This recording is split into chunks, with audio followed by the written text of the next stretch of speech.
Shalom, selamat pagi Bapak Ibu Saudara dimanapun berada. Mari kita akan memulai doa pagi kita. Kita siapkan hati untuk datang memuji, menyembah, dan dengarkan firman Tuhan. Kasih Tuhan.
perak dan permata tiada artinya. Ku ingin lebih dekat, bersekutu denganmu. Jadikan ku hamba setia kepadamu, lebih dari segalanya, lebih dari segalanya. Ku ingin Kau Tuhan, tiada yang lain. Perak dan permata tiada artinya. Ku ingin lebih dekat, bersekutu denganmu. Amin. Jadikan ku hamba setia kepadamu.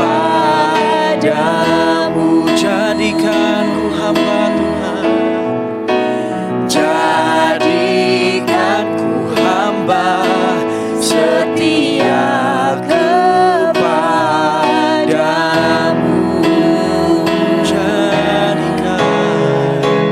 Jadikan ku hamba setia kepadamu. Mari sembah Dia, kami sembah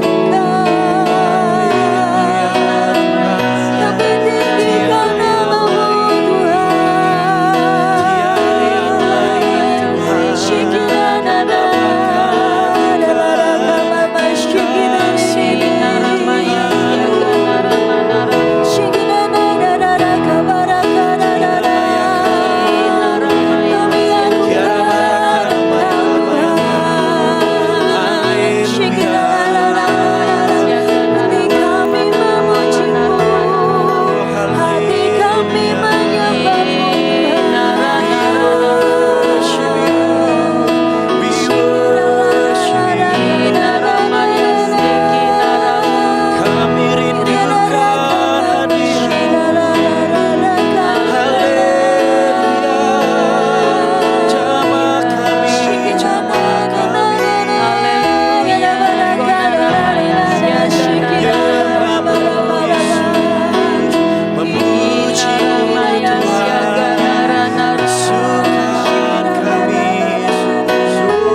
Rajaku, memuji-Mu, Yesus kekasih jiwaku, mengikuti-Mu seumur hidupku.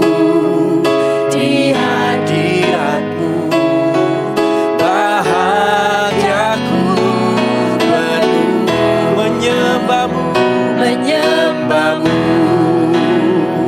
Tuhan dan Rajaku, memuji-Mu, Yesus kekasih jiwaku, mengikuti-Mu seumur hidupku. Di hadirat-Mu bahagiaku penuh. Sekali lagi katakan menyembah-Mu, menyembah-Mu, Tuhan dan Rajaku. Mari angkat hati kita sembah Dia. Yesus kekasih Dia hadir di jiwaku, tengah-tengah kita pagi ini. mengikutimu seumur hidupku, di hadiratmu bahagiaku penuh. Mengikutimu seumur hidup. Mengikutimu seumur hidupku, di hadiratmu bahagiaku penuh. Mari sejenak kita ambil waktu rest. Entah engkau merasakan tidak, pagi ini dia ada di tengah-tengah kita. Dia rindu sekali bersekutu dengan kita. Dia rindu menolong kita, mengangkat kita. Mari bawa hati kita. Titik kontak kita dengan Tuhan adalah hati. Jadi coba arahkan hati kita kepada Tuhan. Belajar berkata, Tuhan,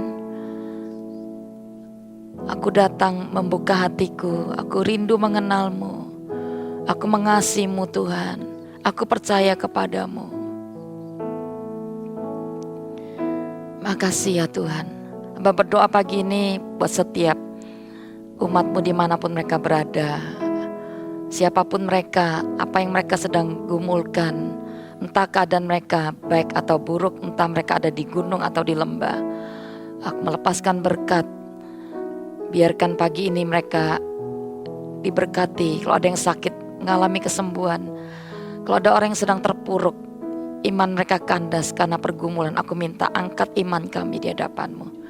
Dan segala sesuatu yang kami bisa lakukan untuk terhubung dengan Engkau, biarkan pagi ini firman-Mu berbicara kepada kami. Siapkan kami Tuhan untuk masa-masa mendatang. Kalau tahun ini Engkau menyertai kami, demikian juga dengan tahun yang akan datang. Engkau Allah yang akan berjalan bersama dengan kami. Kami tidak takut, kami aman bersama-Mu, kami percaya. Berjalan dengan Tuhan, itu adalah kerinduan dari Tuhan sendiri. Kami hanya mengikut Engkau, kami hanya ikut bisa bersepakat, dan kami mau belajar pagi ini bagaimana bisa tetap ada di dalam kehendak-Mu, bagaimana kami bisa tetap berjalan dengan-Mu di tahun-tahun mendatang. Terima kasih ya Bapak, kami mengucap syukur dan berdoa, mengurapi firman, mengurapi hamba-Mu. Di dalam nama Yesus kami sudah berdoa dan siapkan hati kami dengar firman Tuhan. Yang percaya katakan amin. Shalom Bapak Ibu, Saudara, apa kabar? Ketemu lagi di doa pagi. Tanpa terasa kita sudah ada di penghujung tahun 2023 ya. Entah keadaan kita gimana, tapi tahun ini saya percaya setiap kita pasti mengalami yang namanya ditolong Tuhan, disertai ya. Dan tema saya pagi ini berjalan dengan Tuhan gitu ya. Buat saya yang terpenting bukan bagaimana nanti tahun depan gimana, kita dengar deru perang ada di mana-mana, kita gak tahu apa yang terjadi di tahun depan. Banyak orang sedang juga khawatir dan takut, tapi saya mau katakan yang penting dengan siapa kita berjalan, dengan siapa kita berada, itulah yang menentukan bagaimana kita menang ya. Kita buka Keluaran 33 ayat 15 sampai 16 yuk. Keluaran 33 ayat 15 dan 16. Berkatalah Musa kepadanya, jika engkau sendiri tidak membimbing kami, jangan suruh kami berangkat dari sini. Ayat 16. Dari manakah gerangan akan diketahui bahwa aku telah mendapat kasih karunia di hadapanmu, yakni aku dengan umatmu ini, bukan karena engkau berjalan bersama-sama dengan kami, sehingga aku dengan umatmu ini dibedakan dari segala bangsa yang ada di muka bumi ini. Bapak Ibu Saudara, Musa udah berjalan dengan Tuhan dari sebuah tempat yang tidak mudah. Dia datang dari sebuah tugas mandat Tuhan untuk membebaskan bangsa Israel dalam perbudakan Mesir ya. Jadi perjalanan 40 tahun dia bawa bangsa Israel dari padang gurun, melewati padang gurun bahkan. Dan Musa melihat bagaimana Tuhan itu menyertai tiang awan, tiang api. Bukan cuma itu, bagaimana mereka melewati namanya laut Ebrau, dan bagaimana mereka didatangkan mana setiap pagi. Bukan cuma itu, ketika mereka lapar minta makan, Tuhan itu datangkan mujizat burung puyuh yang begitu banyak gitu ya. Nah, ada banyak sekali tanda ajaib yang Musa lewati ketika dia membawa Israel keluar dari perbudakan Mesir. Tapi di Keluaran 33, Musa, ketika Tuhan berkata, kamu bawa umatmu, Anda baca di atasnya, kamu bawa umat ini untuk pergi ke tanah perjanjian yang disediakan oleh Tuhan. Nah, Musa berkata, dia gak mau pergi kecuali Tuhan. Bahkan malaikat pun dia gak mau. Dia mau hanya Tuhan, pribadi Tuhan yang menyertai dia. Lalu dia minta, di mana gerangan kita itu dapat tahu bahwa aku dapat kasih di hadapanmu. Dan biarkan ketika engkau bersama-sama dengan kami, maka bangsa ini, Israel, akan disebut bangsa yang dibedakan. Nah, Bapak Ibu Saudara, tahun 2023 sebentar lagi akan berakhir. Kita akan masuk ke tahun 2024 yang kita tahu, tahun yang saya tahu setiap tahun tidak mudah ya. Tapi kok saya merasakan dengan Tuhan ya, segala sesuatu baik itu ada di atas gunung, di lembah, kita bisa lewati. 2024 gak satu orang pun tahu apa yang akan terjadi. Tapi kita udah dengar deru perang, dan ada banyak sekali orang takut, khawatir tentang berbagai hal, krisis ekonomi dan banyak hal ya. Politik kita nggak akan tahu banyak. Tapi saya mau katakan bahwa kita harus menyiapkan diri untuk tahun 2024. Nah, berjalan dengan Tuhan, tadi Musa ngomong ada 2 dampak itu mendapatkan kasih karunia. Tapi menurut saya kalau dapat kasih karunia dapat perbedaan gitu ya. Jadi 2 itu sebenarnya nyambung sih. Kasih karunia itu sebenarnya hal-hal kita nggak terima tapi kita terima. Contoh, kalau Anda bawa motor atau kendaraan, tiba-tiba Anda melanggar marka, lalu Anda kena tilang gitu ya. Mestinya kena tilang, tapi hari itu Anda dibebaskan, bahkan dikasih voucher gitu ya, diberi tambahan gitu. Itu kasih karunia menurut saya. Atau gini loh, kita ini orang Kristen, mestinya kita ini berdosa, tapi Tuhan tebus kita dengan darahnya cuma-cuma. Bahkan kita diberi bonus, kita diberkati, dipilih, diangkat, kita dijadikan alatnya. Bahkan ada begitu banyak ya, saya bilang kasih karunia yang gak bisa saya sebutkan satu persatu, tapi itu kasih karunia.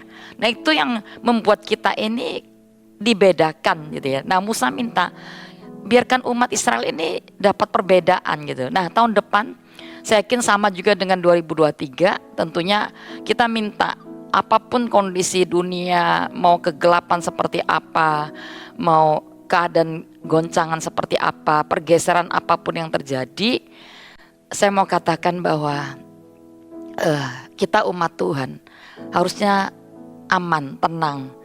Kita nggak usah khawatir, kita nggak usah takut, karena ini janji Tuhan bahwa kalau kita jalan dengan Tuhan, kita akan menjadi umat yang mendapatkan kasih karunia, dan kita juga akan mendapatkan yang namanya dibedakan gitu ya.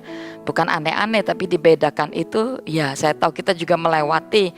Kalau hujan ya kena hujan, tapi entah kenapa kadang-kadang kena hujan kita nggak sampai mendapatkan sakit penyakit, atau waktu ada virus atau malapetaka apapun kita bisa diluputkan. Meskipun acap kali juga kita ada di dalam sebuah situasi yang sama, tapi kita bisa diluputkan. Nah, bagaimana caranya sekarang kita bisa mendapatkan berjalan dengan Tuhan? Bagaimana kita bisa jalan dengan Tuhan? Kita mau belajar ya. Pagi ini ada 3 hal yang saya mau bagikan. Yang pertama-tama, kalau kita mau tahun depan jalan dengan Tuhan ya, yang pertama mengembangkan kesadaran akan kehadiran Tuhan. Nah, yang jadi masalah kita ini seringkali gini loh. Tadi saya ngomong kalau di gunung, sebenarnya dimanapun Tuhan itu ada, dia omnipresent. Bahkan di atas gunung, di bawah lembah itu dia ada di mana-mana.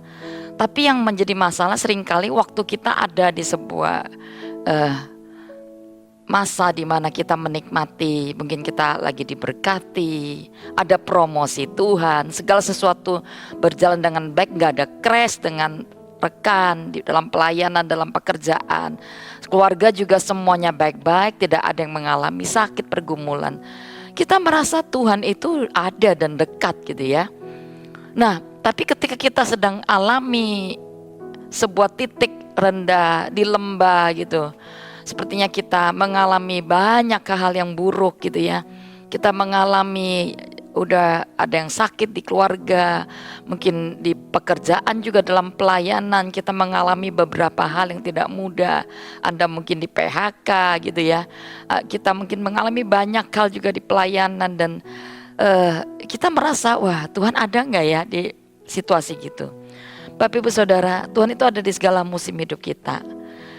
Tapi terkadang kita bisa merasakan dia ketika kita ada di sebuah kondisi baik tapi di kondisi tidak baik. Kita merasa dia jauh. Contoh, saya mau beri contoh. Anda baca nanti di Kejadian. Nggak usah dibuka ya, Kejadian 28 ayat 16-17 itu Yakub. Dia dalam keadaan kelelahan karena dia posisi menjadi seorang yang sangat takut. Dia lari dari rumahnya karena dia udah menipu kesulungan dari Esau dan Esau marah banget. Lalu untuk selamatkan dia keluar dari rumah itu, dia mau pergi ke tempat pamannya. Dan perjalanan itu sangat melelahkan karena saya tahu dia nggak tahu tujuannya apa, nanti hidupnya gimana gitu ya. Terus sampailah dia di Betel. Dalam keadaan lelah dia tertidur. Dikatakan ayat 16 saya baca ya, ketika Yakub bangun dari tidurnya, berkata, "Iya, sungguh Tuhan ada di tempat ini dan aku tidak mengetahui." Ia takut dan berkata, "Alangkah biasanya tempat ini tidak lain dari rumah Allah, ini pintu gerbang surga."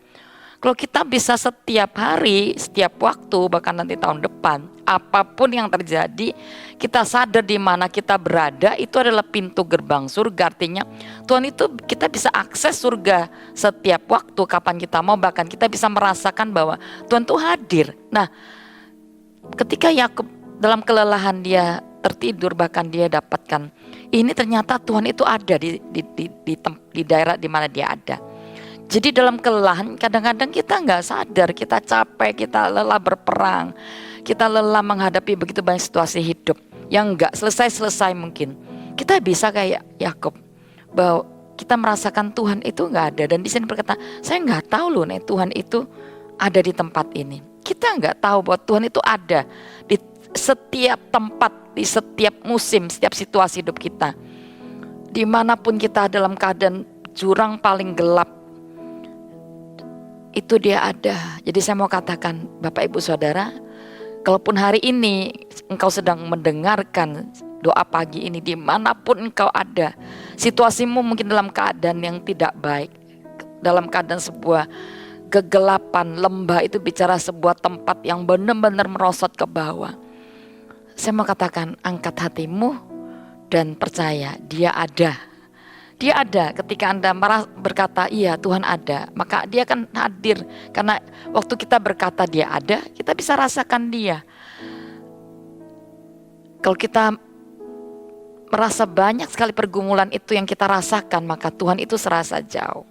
Iya, jangan besarkan masalah, tapi kita besarkan Tuhan. Waktu kita besarkan Tuhan, maka dia akan ada, berada dekat kita.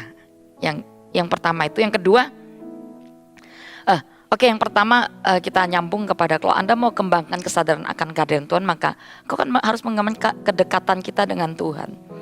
Jadi hidup dekat dengan Tuhan itu adalah sebuah kemauan ya, mulai dari kerinduan. Kembangkan lapar dan haus. Akhir tahun ini banyak ambil waktu untuk sahabat ya.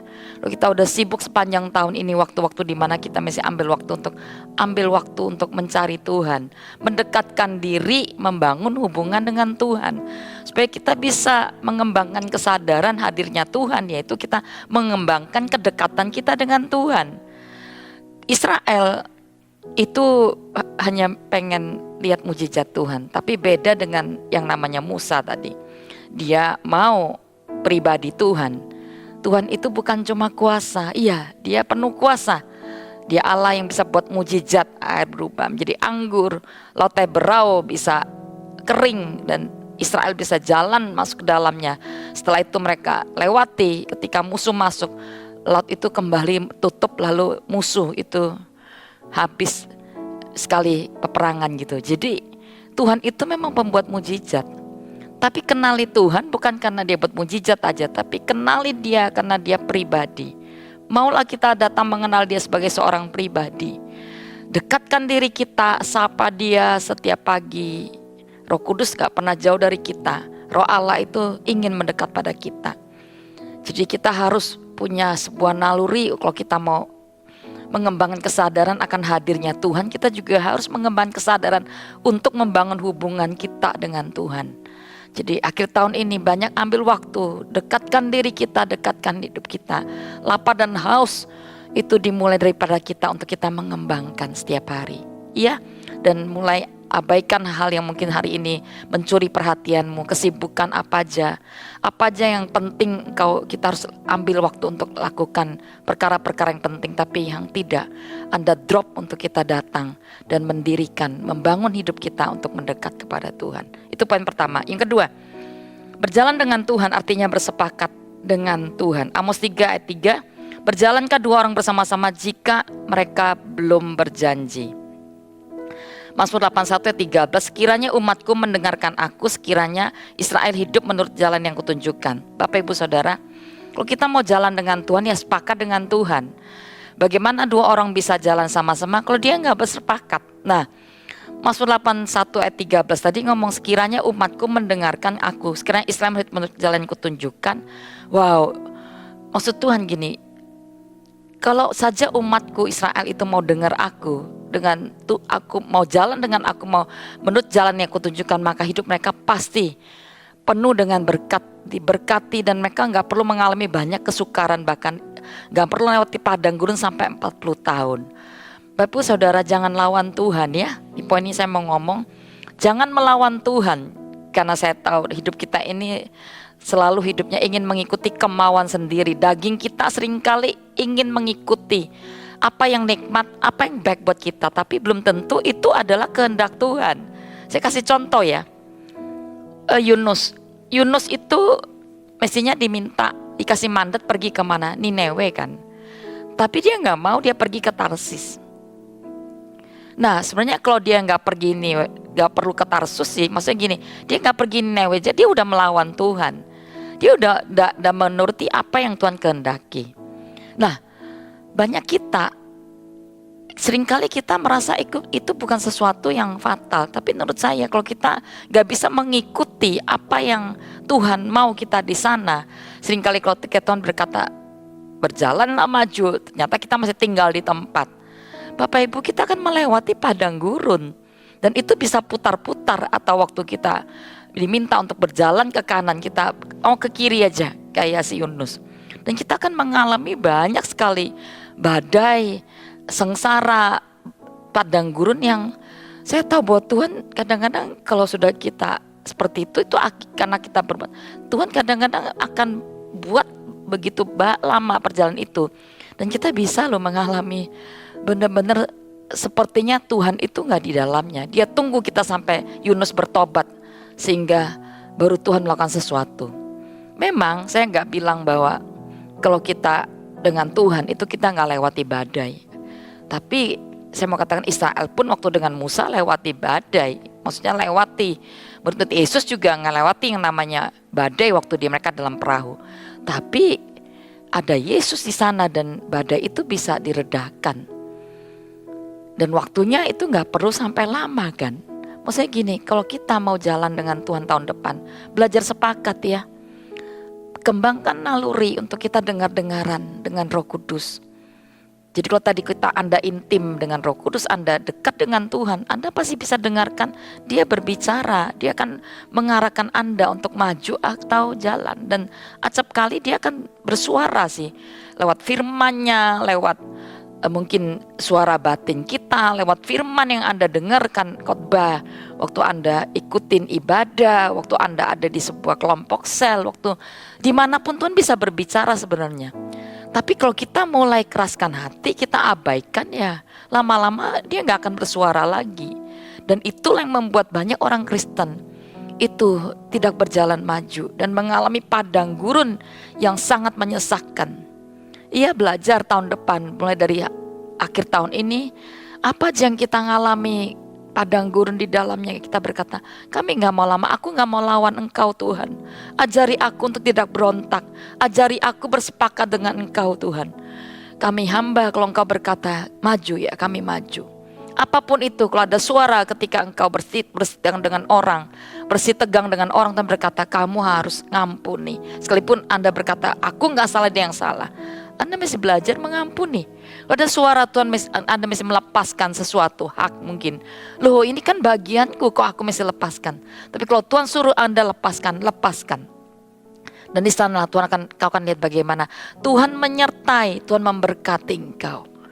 Jadi acap kali ketika kita bisa taat, justru disitulah langkah di mana kita lihat kemenangan dari Tuhan. Amin, amin. Ya, itu poin kedua. Jadi berjalan dengan Tuhan itu artinya bersepakat dengan Tuhan. Dan saya tahu bersepakat dengan Tuhan Anda harus ikuti apa yang rongok. Dan daging kita belajar untuk terus berkata, saya memang kepengen balas, tapi kalau berkata, aku harus ngalah, aku mau ngalah Tuhan. Ya, jangan ikuti, jangan beri makan terus apa yang jadi keinginan daging kita.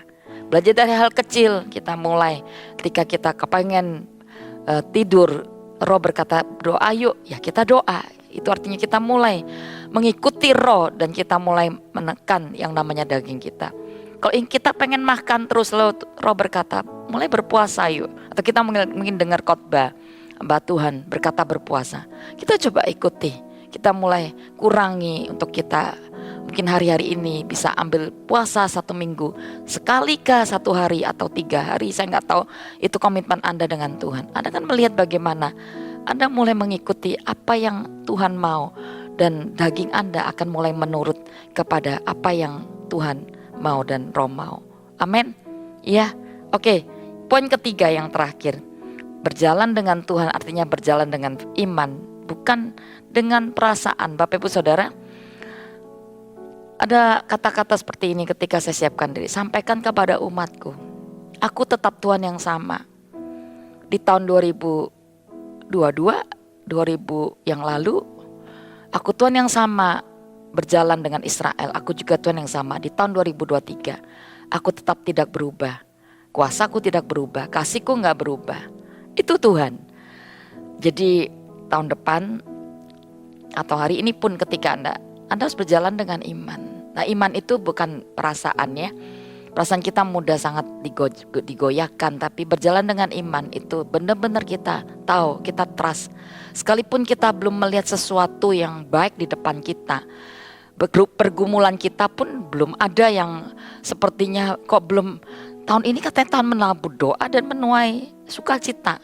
Kok saya menabur doa terus nangis, tapi kok nggak ada sukacitanya ya? Ya terus air mata terus. Saya mau katakan tabur aja terus dan percaya terus Tuhan. Belajarlah untuk terus percaya Tuhan.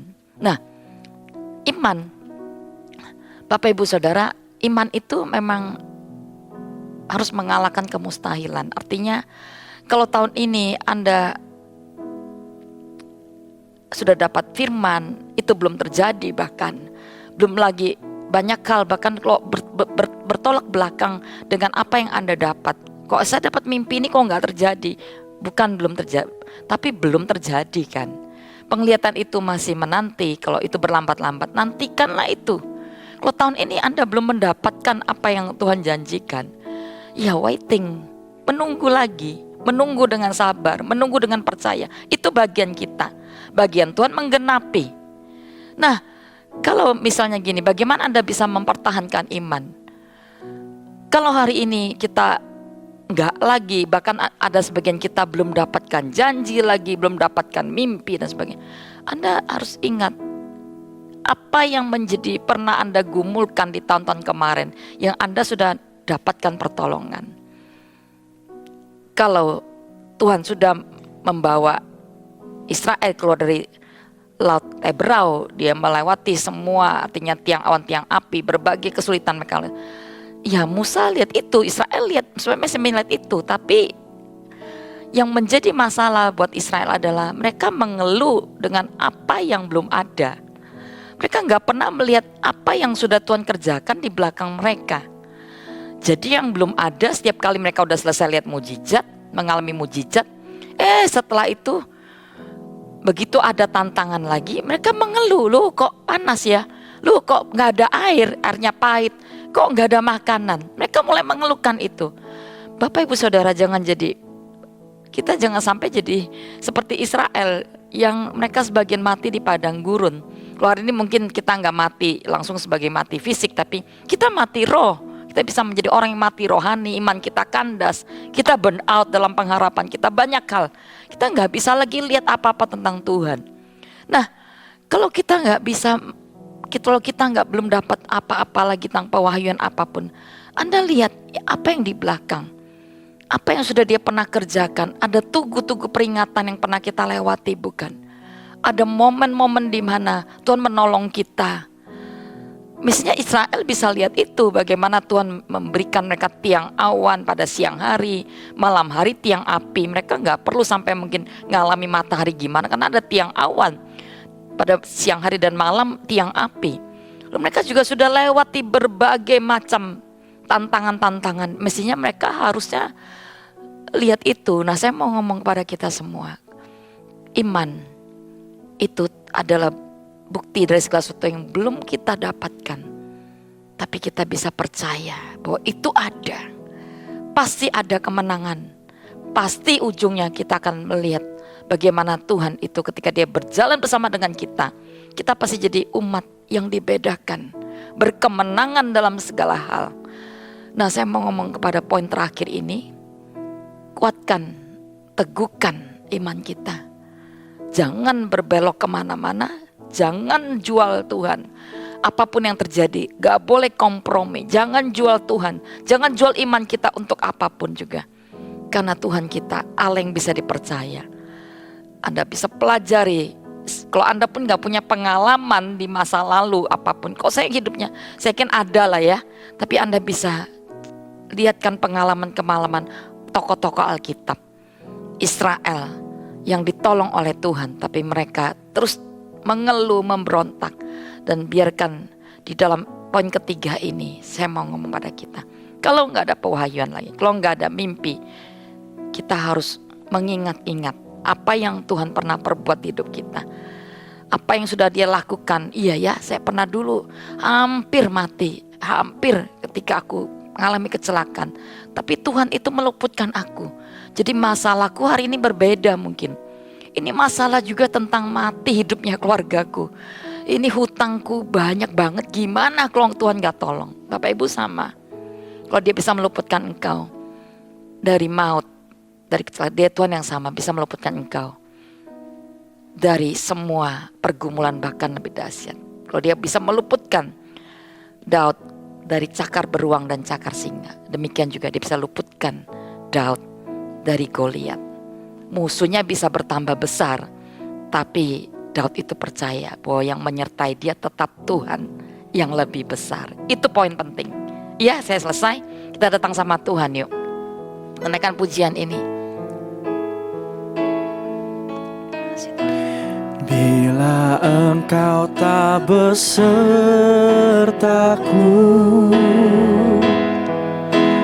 ku tak mau berjalan.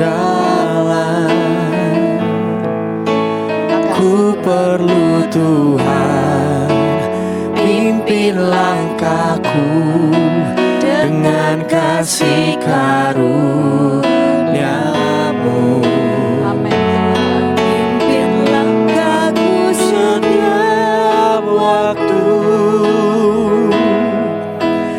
Berjalan dalam Roh-Mu,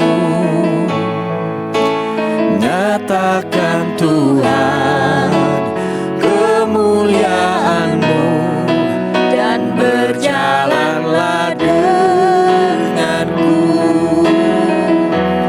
Bila engkau tak besertaku, angkat iman kita, angkat hati kita.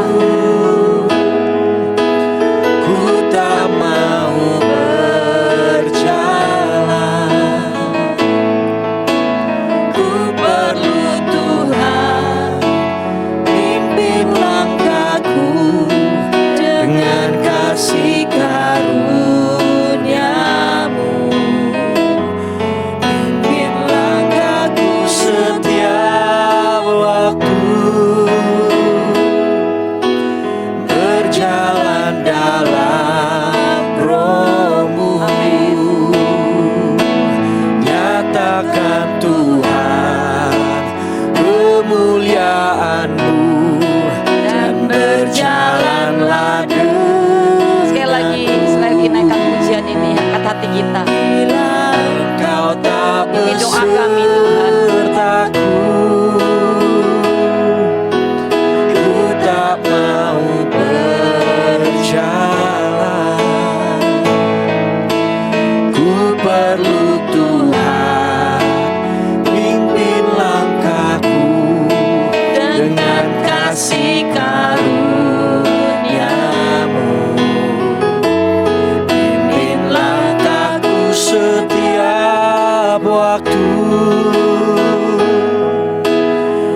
berjalan dalam Roh-Mu.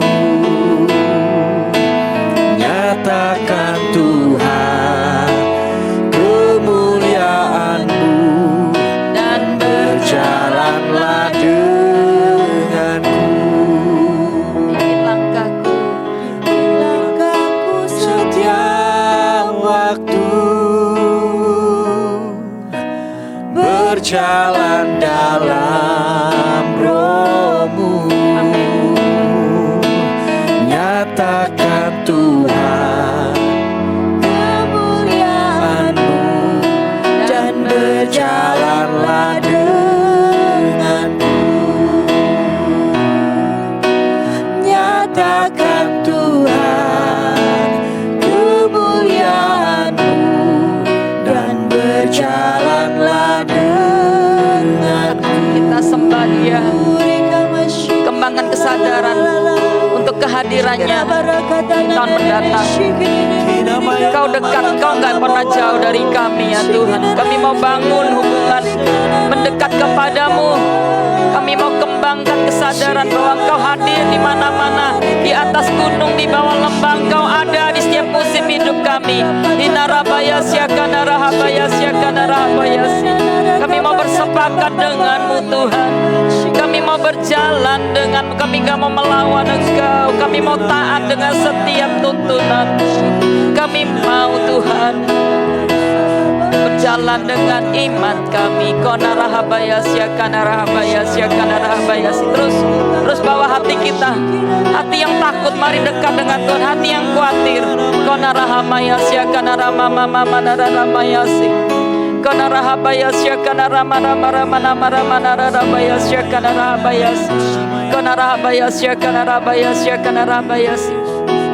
Saya mau berdoa bagi setiap kita orang-orang yang hari ini Kau sedang mengalami bahkan masa kesukaran, lembah. Belum lagi Anda selesaikan tahun ini. Setahun ini ada banyak sekali Anda mengalami benar-benar sebuah lembah yang gak pernah selesai, dari satu pergumulan ke pergumulan yang lain. Saya mau berkata, jangan takut, jangan gentar. Ya, Tuhan ada di dekat engkau. Waktu tadi kita nyanyi, saya rasakan Tuhan tetap berkata, Aku mau datang menyertai umatku dimanapun mereka berada. Aku mau hadir. Mereka yang hatinya menjauh daripadaku, karena hati kita penuh dengan beban, penuh dengan kesibukan, penuh dengan berbagai hal. Itu yang membuat kita gak bisa merasakan Tuhan. Mari hari ini aku berdoa, Tuhan, angkat beban kami, angkat dosa, angkat setiap hal yang membatasi kami, untuk bisa merasakan Engkau hadir.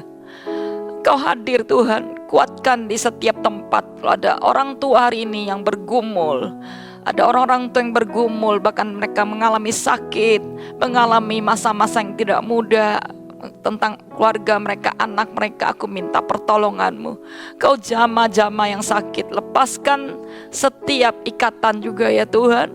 Kalau ada kami yang bergumul tentang keluarga yang sedang mengalami banyak crash dalam hubungan, di titik bahkan pernikahan itu gak bisa dipertahankan, aku berdoa Tuhan, buat kami tahu Tuhan hadir di perjamuan Kana. Kau mengubah ya Tuhan, air menjadi anggur. Engkau bisa mengubah segala sesuatu kalau Engkau hadir, bukan? Aku berdoa juga bagi orang-orang yang sedang mengalami pergumulan tentang keuangan. Mereka sudah dalam krisis. Mereka gak ngerti besok akan bayar hutang dengan apa, makan dengan apa. Mereka harus bayar uang sekolah, listrik, banyak hal mereka gak bisa tahu. Aku percaya kalau Tuhan sediakan mana buat Israel, saya yakin Tuhan juga sediakan bagi umat-Mu dengan cara-cara yang ajaib kami tahu. Aku berdoa bagi setiap orang-orang yang hari ini Tuhan sedang mengalami juga dalam pelayanan kesukaran. Aku berdoa, kuatkan, teguhkan hatimu. Para pemimpin-pemimpin jangan menyerah, berjalan bersama dengan Tuhan. Kita tahu harus ada salib, menyangkal, kadang kita pikul salib. Kita udah benar, salah mengerti bahkan, tapi pikul salib dengan Tuhan itu tidak berat, karena Tuhan pernah melewati jalan yang kita lewati. Jadi jangan pernah menyerah, para pemimpin-pemimpin dimanapun Anda berada. orang-orang yang sedang melayani Tuhan, aku berdoa Engkau disertai. Kalau tahun ini Engkau sudah disertai, tahun depan pun Tuhan akan menyertai kita. Saya berdoa memberkati setiap orang. Aku memintakan berkat Tuhan buat kami tahu Engkau ada. Kami mau berjalan dengan Engkau, mengembangkan hubungan dengan Engkau, bersepakat dengan Engkau. Bahkan bukan cuma itu, kami mau berjalan dengan iman kami. Kau tetap Tuhan yang sama, yang sudah menyertai kami di tahun-tahun yang lalu. Di tahun ini pun Engkau akan menyertai kami. Akan ada mujizat yang besar di tengah-tengah semua pergeseran, goncangan yang terjadi di dunia ini. Sekalipun semua orang, setiap orang bisa tergoncang, tapi kami percaya Engkau Tuhan membuat kami kokoh, menolong kami dan menyertai kami. Setiap kali kami sadar Engkau ada, kami tidak perlu takut, karena itu yang membedakan kami dari setiap umat yang lain yang ada ya Tuhan. Karena Engkau hadir dan Engkau berjalan bersama kami. Itu yang membuat kami berbeda di tahun 2024. Terima kasih ya Bapak. Kami mengucap syukur dan berdoa di dalam nama Yesus. Yang percaya katakan amin. Tuhan berkati, sampai ketemu di doa pagi Sabtu depan. God bless you.